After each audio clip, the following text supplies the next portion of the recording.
Morning friends, আজকে হচ্ছে মঙ্গলবার। বন্ধুরা শুভ সকাল। ব্লগটা আমি এখন থেকে স্টার্ট করছি। এটা আমার থার্ড ব্লগ ভিডিও। দেখতে থাকুন। পুজো দিয়ে চলে যেতে হবে রান্নাঘরে, যেহেতু অফিস আছে। দেখতে থাকুন ব্লগটা। আর এদিকে বন্ধুরা, মেয়ের টিফিন করতে হবে, তাই জন্য ইপি নুডলস নিয়ে নিয়েছি। দুটো ইপি নুডলস নিয়ে জলে সিদ্ধ করতে দিলাম, কারণ ওকে তো টিফিনটা রেডি করতে হবে। গরম জলে ভালো করে নাড়িয়ে নিয়ে একটা ছাঁকনির সাহায্যে জলটাকে ড্রেন আউট করে দিলাম।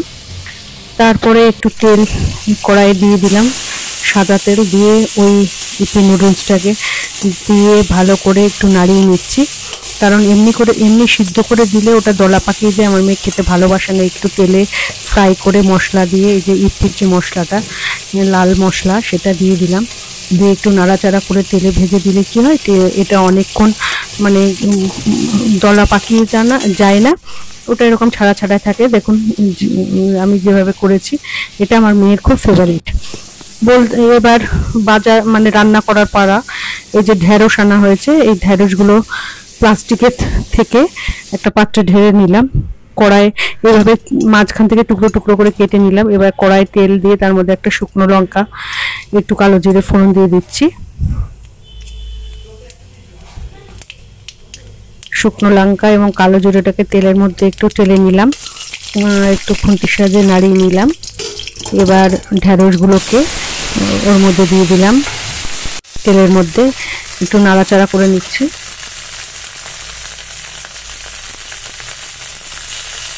লবণ দিয়ে দিলাম, হলুদ দিয়ে দিলাম। লবণ আর হলুদ দিয়ে ভালো করে ভেন্ডিটাকে মানে ঢেঁড়সটাকে নাড়া দিচ্ছি। ঢেঁড়স আর ভেন্ডিটাকে, সরি ঢেঁড়স ভেন্ডি বলছি, ঢেঁড়সটাকে ভালো করে নাড়া দিয়ে জল দিয়ে দিলাম। জল দিয়ে এটাকে একটু ফুটতে দিতে হবে। আর দেখুন, এই ঢেঁড়স ভাজার সময় একটু আমার তেল আঙুলে মানে তেল ছিটে এসছে। তাড়াতাড়ি কি করলাম বন্ধুরা, লবণ একটু দিয়ে রাখলাম। আপনাদেরও যদি এরকম হয়, সাথে সাথে সেই তেল ছেটা জায়গায় লবণ দিয়ে রাখবেন। একটু জল দিয়ে লবণটাকে একটু গোলা গোলা করে দিয়ে রাখলে সহজে ফোসকা পড়বে না। বেশি করে লবণ দিতে হবে। আর এদিকে আমি মশলা রেডি করে নিয়েছি, একটা সর্ষে পোস্ত, কাঁচা লঙ্কা মিক্সিতে একটু ব্লেন্ড করে নেব। দেখুন মশলা আমার রেডি হয়ে গেছে। এবার ওইদিকে ফুটে উঠেছে ঝোলটা, এর মধ্যে দিয়ে দিলাম সর্ষে পোস্ত আর কাঁচা লঙ্কা বাটাটা। আর সর্ষে পোস্ত কাঁচা লঙ্কা যখন বাটবেন, একটু লবণ দিয়ে দেবেন মিক্সি মানে ওই জারের মধ্যে। ফুটে উঠেছে, মাঝে মাঝে একটু নাড়া দিচ্ছি।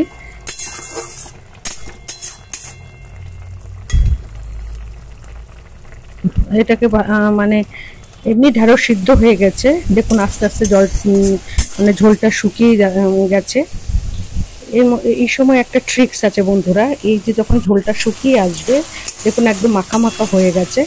এই সময় আমি কি করি, এমনি সর্ষে পোস্ত, মাছেই বলুন বা এমনি তরকারিতে বলুন, একটু সামান্য কাঁচা সর্ষের তেল ছড়িয়ে দিয়ে একটা ঢাকনা চাপা দিয়ে রাখি।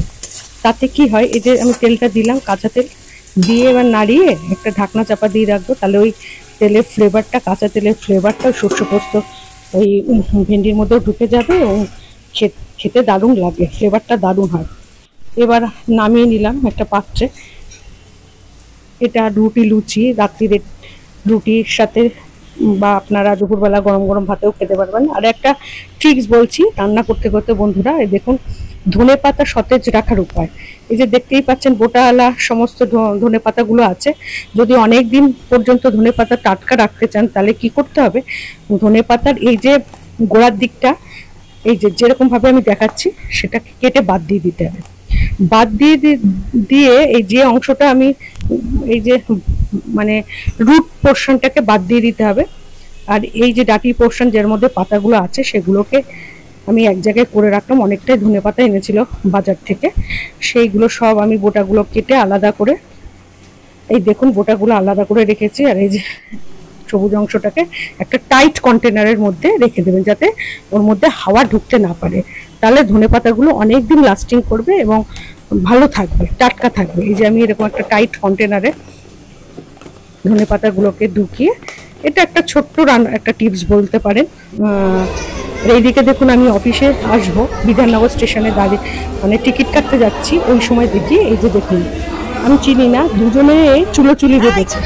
মানে আমি একটু ভিডিও করে নিলাম, হাত দিয়ে থামানোর চেষ্টা করছি, কিছুতেই এরা হাত সরাচ্ছে না। এ ওর মাথার চুল ধরে আটকে আছে, ওর মাথার চুল ধরে মানে শুয়ে আছে। অনেকবার ছাড়ানোর চেষ্টা করেছি, ছাড়েনি, সব লোক তাকিয়ে আছে, কিন্তু মানে কারোর কথাই এরা শুনছে না। অগত্যা ট্রেন এসে গেছে, এই যে এবার ট্রেনে উঠে পড়বো। আমার গন্তব্যস্থল অশোকনগর, আমার যেখানে মানে আমার অফিস যেখানে। এবার ট্রেনে উঠবো, ট্রেনে উঠতে যাব, মানে ওটা আমার ট্রেন ছিল না, পরের যে ট্রেনটা আসবে সেটাই আমার ট্রেন। এই দেখুন প্ল্যাটফর্মে সবজি বিক্রি হচ্ছে, দেখেছেন? খুব সস্তায় সবজি। এই প্লাস্টিকের এক প্লাস্টিক হচ্ছে 10 টাকা। এই দেখুন ট্রেন আসার অপেক্ষায়, অবশেষে ট্রেন আসলে উঠে যাব। কেমন লাগলো ব্লগটা? ভালো লাগলে কমেন্ট